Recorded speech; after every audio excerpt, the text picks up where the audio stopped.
నమస్తే రమగారు. నమస్తే జయ. రమగారు, మనము సమయస్ఫూర్తికి సంబంధించి రకరకాల కథలు చెప్పుకున్నాం, చాలా వీడియోలు చేసాం మనం. అయితే మీరు ఎప్పుడు చెప్తూ ఉంటారు, వీటికి సంబంధించి ఒక రోజులో పిల్లలు నేర్చుకోలేరు, మనం ఎప్పటికీ వారికి వీటికి సంబంధించి చెప్తూనే ఉండాలి, అప్పుడే వారికి తెలియకుండానే అది అలవాటైపోతుంది. అదే సో అందుకని ఈరోజు ఇంకొక కథ.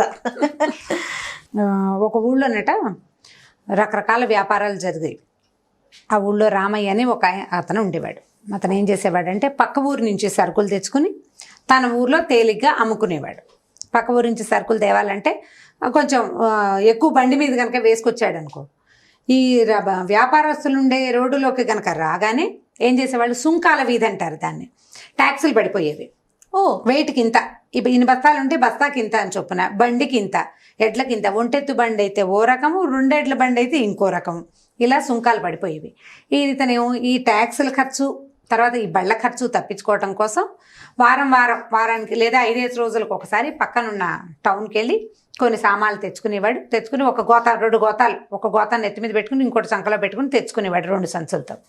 ఈ 2 సంచులు తెచ్చుకునేటప్పుడు ఏమైంది, డైరెక్ట్గా ఊళ్ళోకి వచ్చాడు అనుకో, ఈ సుంకాల వీధి దాటాలి. ఈ సంచి చూడంగానే వాళ్ళు ఈ సంచికి ఇంత, మూటకి ఇంత అని వేసేసేవాళ్ళు. 2 మూటలకి డబ్బులు పడిపోతాయి.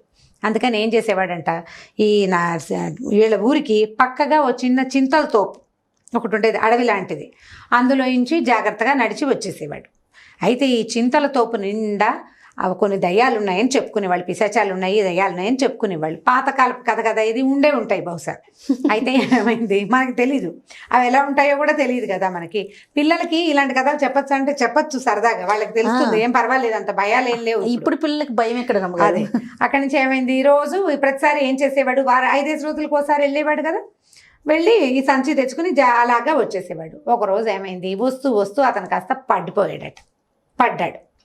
పడేసరికల్లా చాలాసేపు మోకాళ్ళకి దెబ్బ తగిలింది, కూర్చుండిపోయాడు. చీకటి పడిపోయింది. అమ్మో చీకటి పడిపోయింది, ఏ దయ్యాలో పిశాచాలో ఆవశిస్తాయి, వెనకాల పడతాయని కాస్త గబగబా చింతల తోపు దాటదాం అనుకున్నాడు.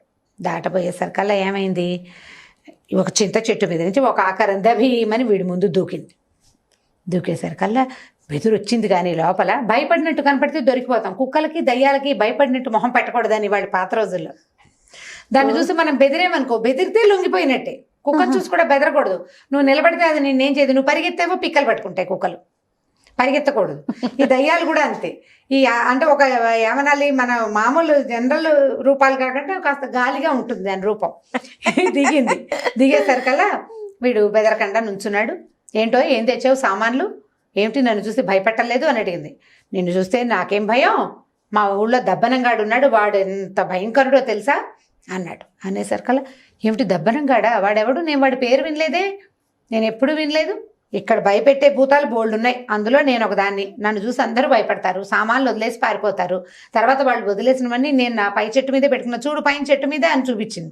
చెట్టు మీద 3 సంచులు ఉన్నాయి, మూటలు రకరకాలు. దానికి కావాలా, అదేం తిందు, ఆహారం తినవు కదా ఆత్మలు. అయినా సరే భయపెట్టడం ఒక సరదా అనమాట వాటికి. నువ్వు భయపడు అంది, భయపడాలి నువ్వు అనేసరికలు నాకేం భయము, నాకు భయం లేదు, దబ్బనంగాడంటేనే నాకు చాలా భయం అనేసరికలు ఈ దయ్యానికి ఆ ఉత్సాహం వచ్చింది. అదేమిటో కనుక్కోవాలని.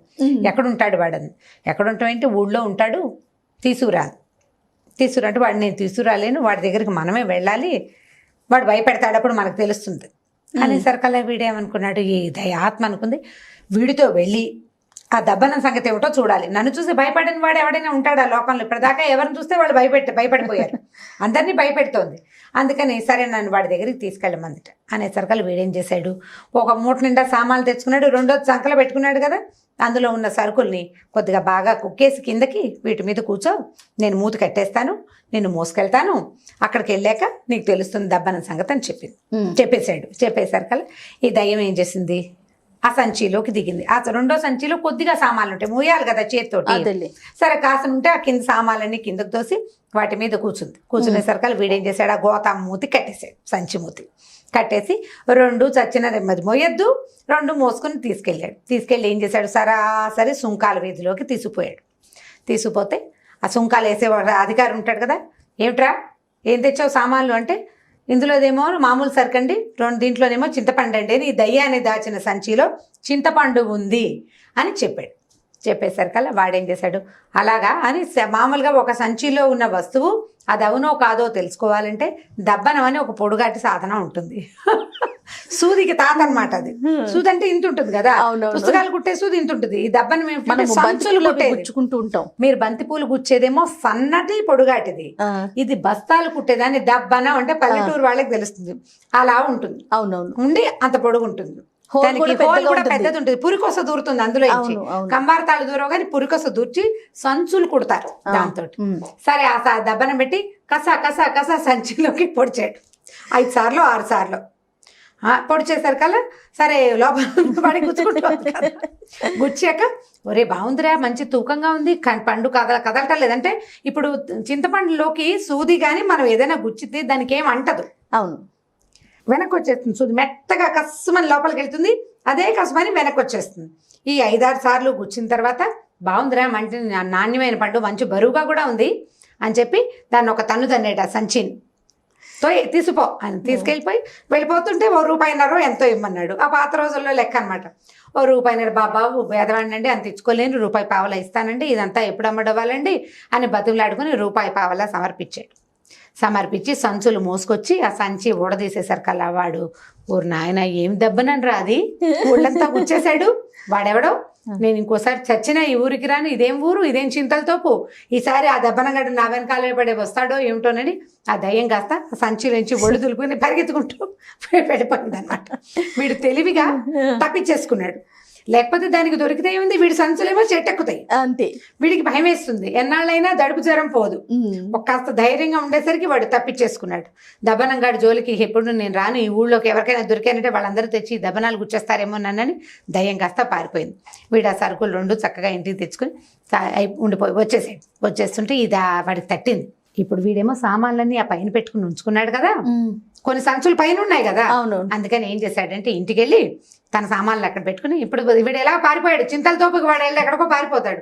చక్కగా ఒక ఒంటెద్దు బండి కట్టించుకుని ఆ చెట్టు దాకా వెళ్ళి ఆ చెట్టు మీద ఉన్న సామాన్లన్నీ చక్కగా దింపుకుని ఫ్రీ ఆఫ్ కాస్ట్. ఇప్పుడు బండి మీద ఎక్కించి సుంకాల రోడ్డులోకి తెచ్చినా డబ్బులు కట్టడానికి ఏం బాధ, ₹1 పెట్టి కొనలేదు ఇవి. అవును, ఎన్ని సంచులో బండి నిండిపోయి ఎన్ని సంచులు తెచ్చుకుని చక్కగా వాటిని తాపీగా అమ్ముకుని ₹10 సంపాదించుకున్నాడు అనమాట. వాడి తెలివితేటలతో. మొదటిది భయపడకపోవటమే ఒకటి, రెండోది ప్లాన్డ్ గా దీనికి సూది దెబ్బనపు రుచి కూడా బాగా చూపించాడు. అది మళ్ళీ వీడి జోలికి రాదు, ఆ ఊరికి రాదు. నా సంచులో నాది అడగడానికి వాటి మీద దానికి ఏమి రుచి, ఊరికే భయపెట్టి పైన పెట్టుకుంది కానీ వాటికి ఏం ఆసక్తి లేదు కదా. దాంతో దాని దయ్యపు పీడ విరగడైపోయింది ఆ ఊరికి. చక్కగా వీడు సామాన్లు ఫ్రీ ఆఫ్ కాస్ట్ తెచ్చుకుని హ్యాపీగా అమ్మేసుకున్నాడు. ఓన్లీ అతని సమయస్ఫూర్తితో. ముందు మొట్టమొదట భయపడలేదు, సిచ్యువేషన్ కి బెదరకుండా ఉండటం. మనకు కుక్కల భయాలు హెచ్చుగా ఉన్నాయి కదా జయ. అవును, కుక్కలను చూసి పరిగెత్తకూడదు, పరిగెత్తారా వెంట పడుతుంది. ఇవి కూడా అంతే.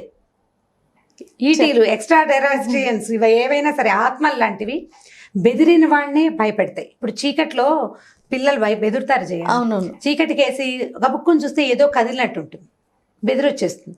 తాపీగా నిలబడి అందులోకి చూస్తే కళ్ళు అలవాటు పడి అక్కడ ఏముందో క్లియర్ గా కనపడుతుంది. ఆ తర్వాత మనకి భయం ఉండదు. పిల్లలకి చీకటిగా ఉంటే బాత్రూంలోకి వెళ్ళరు, చీకటిగా ఉన్న గదిలోకి వెళ్ళరు, అలా భయపడుతుంటారు. ఆ పిల్లలకి ఇలాంటి కథ చెప్పచ్చు. చూడు వాడు ఎంత తెలివిగానో దాన్ని ఏం చేసేసాడు, అలా చేసేయచ్చు, దేనైనా మనకేం భయం లేదు. సో ధైర్యము వస్తుంది, సమయస్ఫూర్తి తెలుస్తుంది. అదే బాగుంది, చాలా బాగుంది రమ్మగారు. ఇంకో స్టోరీతో మళ్ళీ కలుద్దామండి. ఓకే, నమస్తే. నమస్తే. ఈ వీడియో కనుక మీకు నచ్చినట్లయితే లైక్ చేయండి, షేర్ చేయండి. మరిన్ని వీడియోస్ కోసం మా ఛానల్ని సబ్స్క్రైబ్ చేసుకోండి.